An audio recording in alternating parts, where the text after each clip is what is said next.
Hi, I'm Jake Dew, and welcome to GCTV. Today, we have two student filmmakers here that are working on a documentary at Gaston College. With me is Sydney Newcombe. Sydney, how are you doing today? I'm doing great, Jake. How about you? I'm doing amazing, completely fabulous. So, go ahead and give us a little introduction about this documentary that you're working on. Well, it's about the art of Charlotte. It's just kind of like revealing to people all the art around Charlotte. It's exactly what it says. Because I've noticed that a lot of people don't tend to realize a lot of the kind of small art. They notice the big popular art, but not the little ones that are hidden in the cracks. Okay, so it sounds like you're trying to bring attention to the lesser known art in Charlotte, or even just bring attention to art in Charlotte. Yeah, and this one's really just centered around Charlotte, but I want to bring people's attention to art, period. Because I'm a really artistic person. I like photography and videography a lot.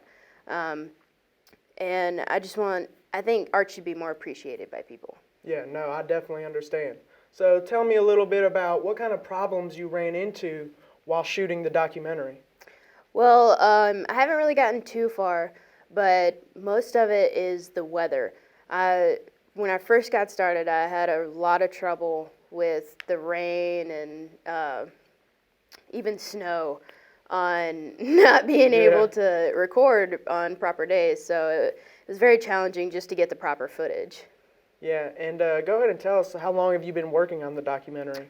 I think I've been working on it for about 2 months, around there, and that's just for the filming. I've had my first interview for the documentary last Thursday, and then I have another one this Thursday. And after that, I'll put it all together and send it on its way out to the producers there and get it out. Yeah, ready to get that Oscar, right? Oh, yeah.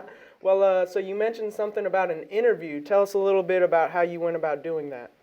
Well, I got a kind of artsy person to interview, and then I got a not so artsy person that works in the corporate bank uptown. That's kind of worked there a lot.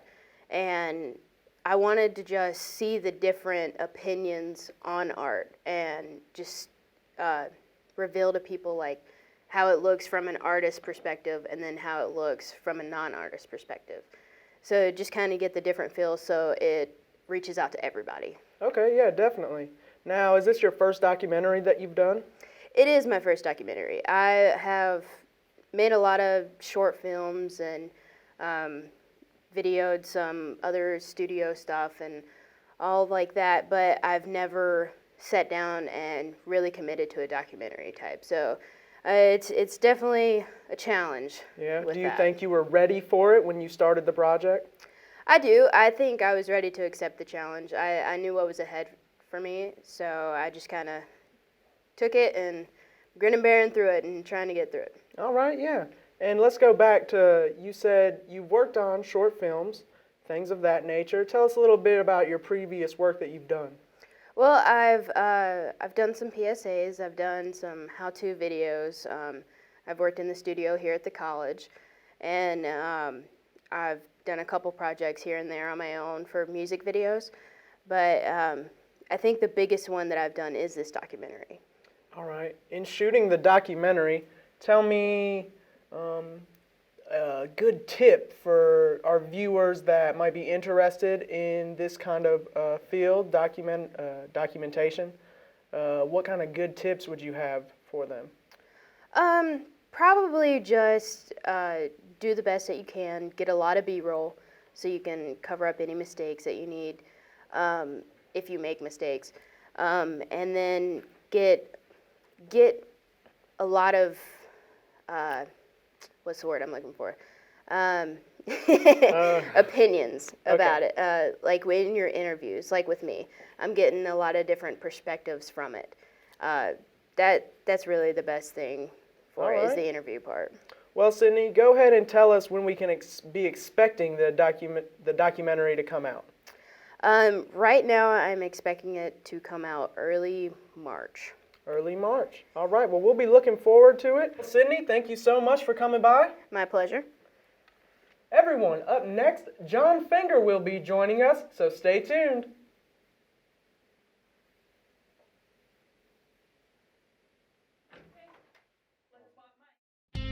the Broadcasting and Production Technology program at Gaston College. A 2-year program featuring hands-on training in new state-of-the-art facilities, with classes taught by award-winning professionals. Our multi-camera high-definition television studio supports a 10-person crew, where students learn everything from directing to running a teleprompter. Students get the unique opportunity to work on a campus television show that airs on a regional cable channel. Our 24-track Pro Tools recording studio is a place where local bands get to record a CD with students in the driver's seat. It's a great hands-on music mixing experience right here in Gaston County. This is the home of Studio 321, our student-run internet radio station. The student DJs create and air their own shows with their favorite music, sports talk, and commentary to listeners around the world. We work closely with WSGE 91.7, a respected 7,500-watt FM radio broadcast station based on the Gaston College campus. Students intern and volunteer at the station as part of their courses. Additional internship opportunities are available at TV and radio stations in the Charlotte area. All BPT students can check out professional quality equipment from our well-equipped field equipment room, choosing HD cameras, digital audio recorders, and specialized audio gear, cutting-edge lighting equipment, Steadicams, and much more. Our facility also has 4 different lab spaces where students can practice with industry-standard software outside of class, including Sony Vegas, Adobe Premiere, Pro Tools, and Adobe Audition. BPT students are behind the cameras at campus events. Members of our AV crew are paid to film and edit video pieces for the college administration and programs. BPT students graduate with one of 3 educational outcomes. 1, an AAS degree. 2, a diploma. And 3, audio and video certificates. Students tailor their outcome to their post-graduation goals. The BPT program prepares students for entry-level jobs in TV stations, video production companies, radio stations, recording studios, and live sound in the Charlotte area or beyond. To ensure success in our program, students should have a moderate level of ability with computers, an interest in electronic hardware, and good working knowledge of Windows computers. For more information on the Broadcasting and Technology program, go to www.gaston.edu. Hi, and welcome back to GCTV. We're on our second documentarian of the day, John Fenger. John, how are you doing? I'm doing fine, Jake. Good. Yeah, man. So tell the people a little bit about what you do. Well, the documentary that I'm doing, it's about a American military museum down in Gaston, Gastonia. Really what it's about is, what the main focus of this documentary is to bring shadow to former veterans and get their opinions and their recollecting some memory back when they were back in the military or in the war. Like, some were from World War II, some were in Korea and Vietnam, and just recollecting those memories and just talking about them. And some of those were very emotional at some points. And then really some of it's about the museum itself, giving a little bit more explanation about the museum's history and what artifacts and stuff they have. It's not just Civil War, it's World War II, the First World War. So it's just bringing some light to the museum and these 4 veterans that I interviewed. Wow, I mean, it sounds like you went really in depth with it. Mm-hmm. How'd you come about the idea that you wanted to... Well, the idea sort of came around when I was in TV performance. There's the chief director was Jim Mayo. He was a veteran in about around World War II, almost in the 50s. He came by and just basically wanted to sort of have someone to document the rounds of the museum, to basically promote it, basically. He wanted some more people to come in to the museum to look at the artifacts and all that. And he wanted some people he knew from the war and some veterans that he wanted to interview. And I said, sure. So that's kind of how it started. So I went to talk to him about, what do you want for the documentary? What do you want from it? So he said, yeah, that'd be great. So that's what I've been doing. Yeah, I hear you. Mm-hmm. I'm sure you had to get a lot of aspect from the veterans. So you interviewed them? Yes, definitely. I interviewed 4 at the time, and even for then, he wanted more, but we couldn't. At this time, I'm in the editing process. The production has now ended. I've interviewed 4. One was the chief director, Jim Mayo. The other was Bob Thomas. He was a buddy of Jim around World War II, and he actually was involved in the NASA space program, testing out the spacesuits, going wow. up, getting prepared for the moon landing back in 1969. Wow. So just preparing, and it's an entire him talking about his experience in NASA. 2 of them, the last 2 were from Vietnam. Bob Sims, and the other was Bud Stroop. Bud Stroop, right now, he is helping out some post-traumatic stress disorder veterans. So Thank you, Bob. So they're doing all this great stuff, and it was great talking to them. Yeah, it sounds like he really hooked some interesting even people. for Bud Stroop, he was talking about stuff from back in the early 50s and when he was young, when he was in boot camp. And when you talk to these veterans, it's like you're seeing like the younger side of them. Yeah. It's fun to hear these stories and being natural.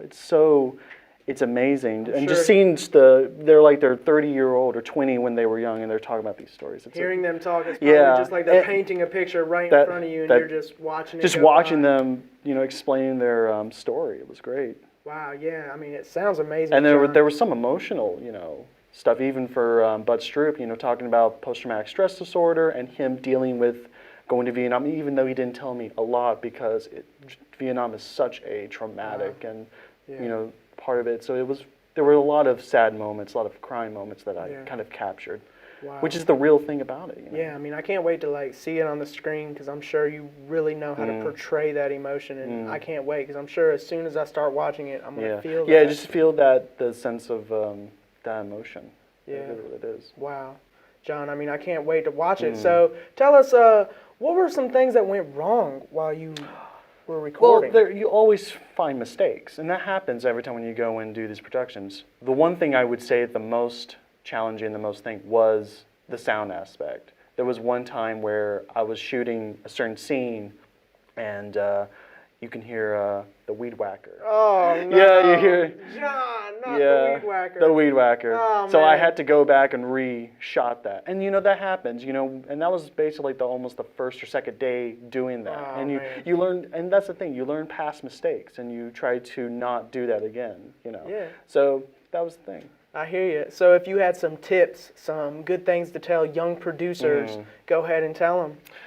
Learn your past mistakes. That not others' mistakes, but your mistakes. Because when you learn mistakes, you know that to not do those again. Make sure it doesn't just happen make sure again. it doesn't happen.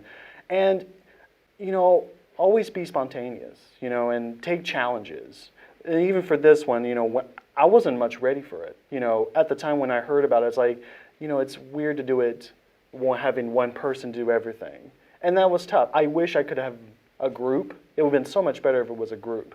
But again, at the time when I did it, I just did it in one person. So it'd be great to have a team aspect of it. All right. So that's it. Always have a team, learn from your past mistakes, and always take that challenge. Yeah. Never go over that challenge. Step up to the just plate. step up to the plate, even though you think you're not ready yet. Yeah. Always try to take that one step. Well, let's go back. I don't want to get you too emotional, but tell me, what is the one thing during this documentary that just really hit it home for you? It was really from Bud Stroop. He really, when he got to those big personal moments, even not from Vietnam, but something from the post-traumatic, I was like, and I don't have any experiences with people like that. I've seen veterans of my own, and I've never saw that. Yeah. Just him trying to help them out, not only for him as a personal thing, but it's just fascinating and just sad to hear that. And how did you hold yourself together? It 'Cause is- I'm sure when he was telling you these stories. Because when he was talking about it, he had that kind of a bit of he was about to cry, he was about to hit that emotion. It's like, I'm sure. you always try to keep your composure, but even though you want to, that's the thing, because I had to be an interviewer, I had to be the host, so I had to keep my professionality to it, but still keep a certain person or keep a conversational to it. so don't feel that he should be alone in this personal moment. Well, I mean, I know, like, just from you talking about him, like, this makes me want to go meet him. Yeah. I want to go talk to him. I want to hear these stories. I yeah. want to feel it, but that's what we'll be able to do when we get to watch your documentary, correct? It's right now it's in the editing process. Hopefully it'll be done late March. So it's almost, should be in that when it should be completed. Well, we're waiting for it, John, and I want to say thank you so much. I loved having you here. Thanks for your stories. Thank you, Jake. It's great talking to you, man. GCTV, I'm Jake Dew. You heard it from John Fenger. Be looking out for the documentary. See you soon.